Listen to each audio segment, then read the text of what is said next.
المتحف المصري الكبير واحد من أهم وأكبر إن لم يكن الأكبر على مستوى المتاحف في العالم. الافتتاح التجريبي تم ليه، في بعض الزيارات بتتم لهذا الصرح المصري الكبير اللي بيضم مجموعة من الآثار المصرية النادرة. يعني تفاصيل أكتر هنعرفها من خلال المداخلة التليفونية اللي معانا حالا مع الباحثة الأثرية الأستاذة ولاء ناصر. يعني بنصبح عليك يا أستاذة ولاء، ويعني تقول لنا في البداية هل بالفعل يعني المتحف المصري الكبير أو الجديد بيعتبر يعني إن لم يكن الأكبر هو من أهم وأكبر المتاحف على مستوى العالم فعلا؟ صباح النور، ازي حضرتك دكتور حازم؟ اهلا وسهلا. الحقيقه فكره انشاء المتحف جت من ان احنا اتهمونا ان احنا ما عندناش مكان كويس نحافظ بيه على الاثار بتاعتنا، فقررنا ان احنا نعمل متحفين، متحف الحضاره اللي في الفسطاط والمتحف المصري الكبير اللي هو اكبر متحف في العالم بيضم حضاره واحده بس وهي الحضاره المصريه القديمه. فقررنا من بعدها ان احنا نبدا فيه.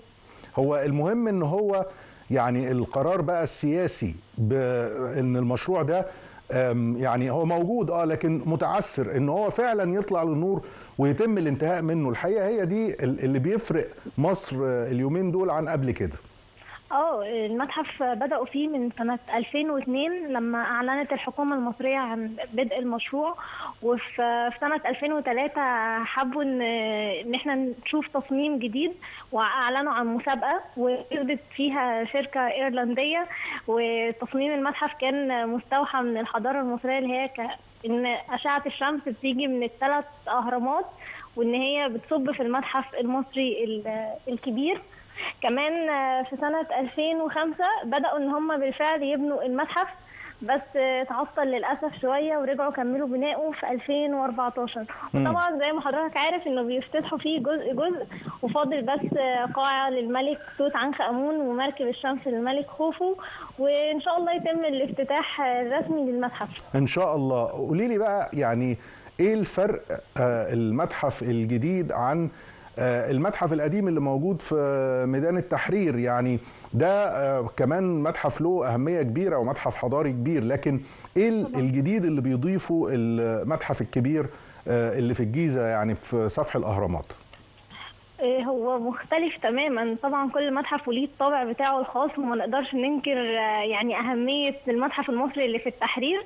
بس في المتحف المصري الكبير طريقة العرض فيه كانت حقيقي تحفة جدا.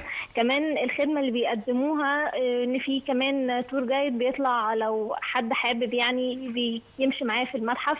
كمان في بيكون شاشات قاعات للمحاكاة تبقى موجودة قاعة عرض رئيسية بس، وطريقة العرض كانت تحفة. لكن لما بتدخل المتحف وطبعا في أهم المقتنيات بتاعته، أول حاجة بنقابلها مسلة رمسيس الثاني اللي لقوها في صان الحجر متقسمة ل3 أجزاء.